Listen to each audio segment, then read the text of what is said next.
Welcome to the Deep Dive. We're the show that takes fascinating sources, books, studies, big ideas, and we basically pull out the absolute best picks for you. Our goal, simple, give you a shortcut to being really clued in, maybe find a few surprising things along the way, and hopefully keep it interesting. Today, we are digging into a real heavyweight in the productivity world, Brian Tracy's Eat That Frog. Now, Tracy puts his finger right on a feeling I think we all know. He says, you are literally swamped with work and personal responsibilities. You are never going to get caught up. You will never get on top of your tasks. It sounds a bit bleak, doesn't it? But the core idea is actually pretty hopeful. It's not about working more hours. It's about fundamentally changing your approach, changing how you tackle that endless stream of stuff. Exactly. And that's why this is, I think, so incredibly relevant right now. We're just, the book says we're drowning in options. There's so many things we could be doing. So being able to choose, to really pick out what matters most, that could be, as Tracy puts it, the critical determinant of what you accomplish in life. And it's practical. He gives you things you can do, like right away, to get better results faster. What do you think is the biggest mental shift needed to actually make that happen? That's a really good question. For me, it's probably realizing productivity isn't, it's not just about sheer effort. You can't just grind harder. It's more strategic, smarter choices right up front, which actually leads us perfectly into the book's, well, its very memorable core idea. Can you unpack that frog metaphor for us? Why is eating it first so important? Oh yeah, the frog. It's quite the visual, isn't it? Yeah. Tracy says, if the first thing you do each morning is to eat a live frog, you can go through the day with the satisfaction of knowing that that is probably the worst thing that is going to happen to you all day long. So your frog, in his terms, isn't just any task you dislike. It's specific. It's your biggest, most important task, the one you are most likely to procrastinate on if you don't do something about it. And here's the kicker. It's also the one task that can have the greatest positive impact on your life and results at the moment. So it's tough, yeah, but it's also the most valuable. Okay, so find the task that's both uncomfortable and high impact. But what if, you look at your list and it feels like you've got a whole swamp full of frogs? Yeah. Right, that happens. Tracy covers that. He says, if you have to eat 2 frogs, eat the ugliest one first. Meaning you tackle the absolute biggest, hardest, most crucial one first. And you stick with it. You discipline yourself to see it all the way through before you touch anything else. And the psychology behind this is really key. Finishing that big one gives you this endorphin rush. You feel good. Tracy points out you feel more creative and confident.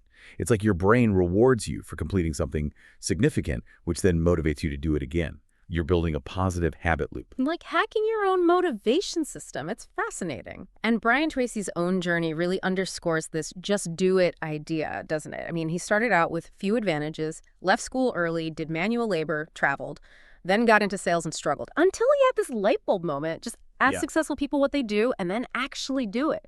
And it worked. Vice president by 25. It makes you think, is that action orientation maybe the biggest lesson from his story, more than any single technique? I think it's absolutely central. His core insight, the real heart of the book is this: the ability to concentrate single-mindedly on your most important task. To do it well and to finish it completely is the key to great success. And so on. Achievement, respect, happiness, the whole package. It really comes down to that intense focus, yes. But it was the doing, the consistent applying of what he learned that made the difference.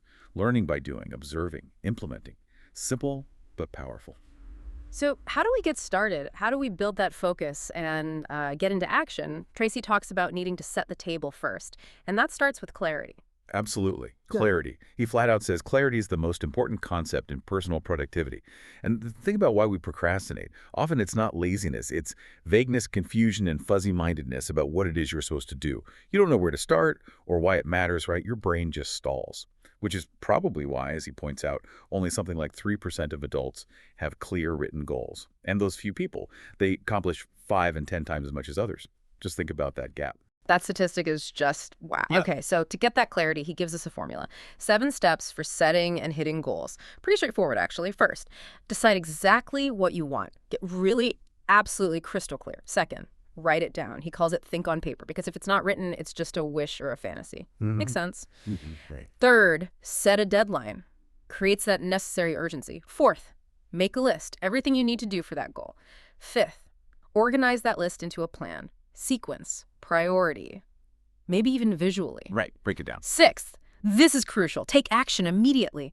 Execution is everything, he says. Even an okay plan, if you actually do it, beats a brilliant one that just sits there. And seventh, do something every single day. Little steps, big steps, just keep moving forward, don't break the chain. And those goals, written down, planned out, they become the fuel in the furnace of achievement, as he puts it. It powers everything else, which leads nicely into his point about planning every day in advance. He quotes Alan Lekine, "Planning is bringing the future into the present, so you can do something about it now." I love that. Yeah. It takes the big, scary future and makes it manageable. Like that old question, how do you eat an elephant? One bite at a time. Exactly. One bite at a time. Don't get overwhelmed. And he gives us this really practical rule, the 10-90 rule. I found this fascinating. Basically, the first 10% of time that you spend planning and organizing your work before you begin will save you as much as 90% of the time in getting the job done. That's a huge payoff for just a little bit of planning, but is it really that simple? Do people run into trouble trying to plan too much? That is a very real possibility, yes. You can definitely get bogged down in planning forever, which defeats the purpose, analysis paralysis, right? But Tracy keeps it practical. Make lists. Yes, a master list, monthly, weekly, and definitely a daily list. And the key tip for the daily list, do it the night before. Why? So your subconscious mind works on your list all night long. You often wake up with ideas or a clearer path. So plan enough for clarity, for direction, but don't let planning become the new procrastination. Get to the action. Right. Plan to act, don't just plan to plan. Okay, so you've got your clear goals, your daily plan.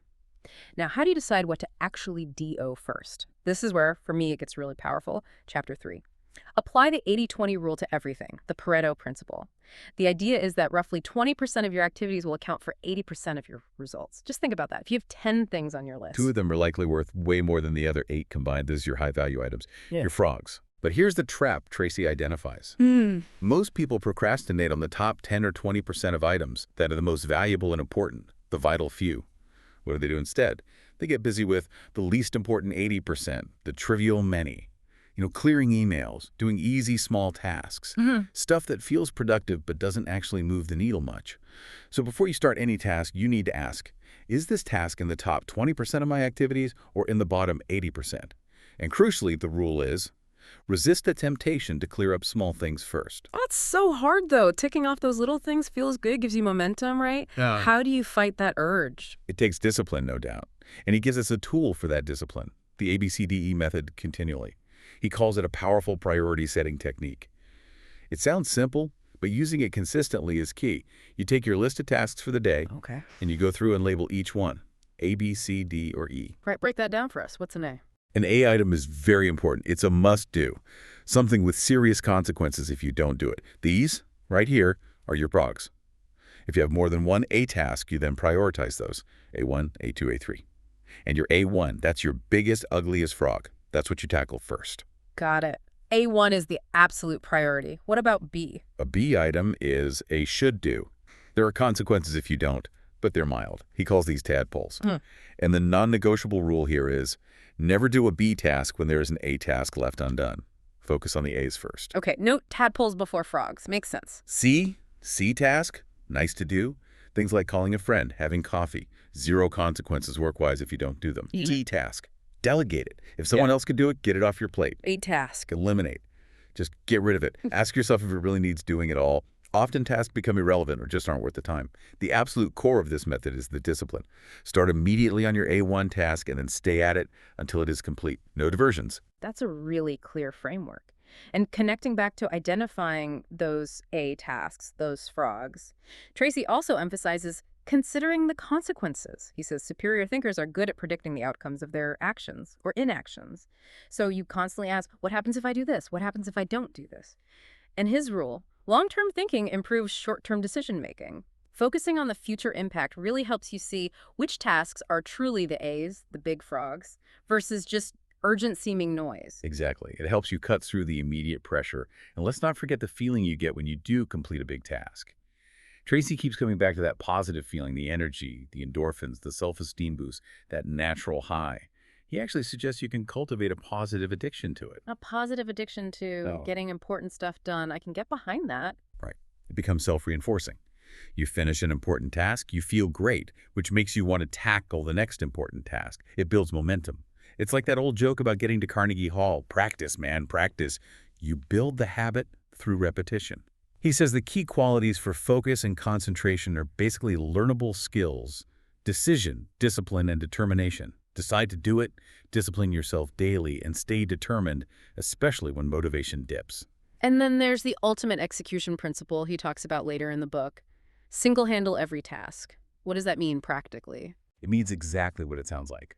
Once you begin, you keep working at the task without diversion or distraction until the job is 100% complete. No multitasking, no jumping between things. He cites some pretty stark numbers. Stopping and starting can inflate the time it takes to finish something by, get this, as much as 500%. 500%. Whereas deep, single-minded focus, that can cut completion time by 50% or more. It's about getting into that flow state. He quotes Elbert Hubbard defining self-discipline as the ability to make yourself do what you should do when you should do it, whether you feel like it or not. That really captures the essence of single handling. Push through the resistance. And it's not just about efficiency, is it? He makes a deeper point.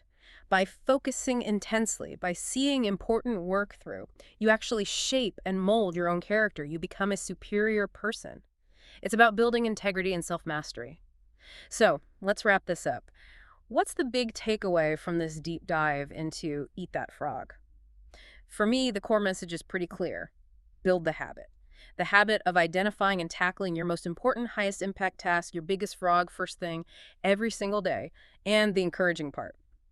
Brian Tracy insists this is a skill you can learn. It comes through practice, through repetition, and doing it basically guarantees better results. Absolutely. And the book gives us 21 different principles, lots of techniques, but they all really point to one thing: your action orientation. It's not just knowing this stuff, it's doing it. Maybe the most powerful thing you can do comes from those quiet moments, asking yourself that simple question: what is the most valuable use of my time right now?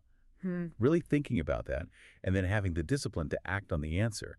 That's what puts, as Tracy says, your future squarely in your own hands. So the challenge to you is simple. Just do it. Eat that frog. Think about tomorrow. What's your single biggest, most important task? Identify it tonight. And then first thing tomorrow morning, just start. See what happens. You might just surprise yourself.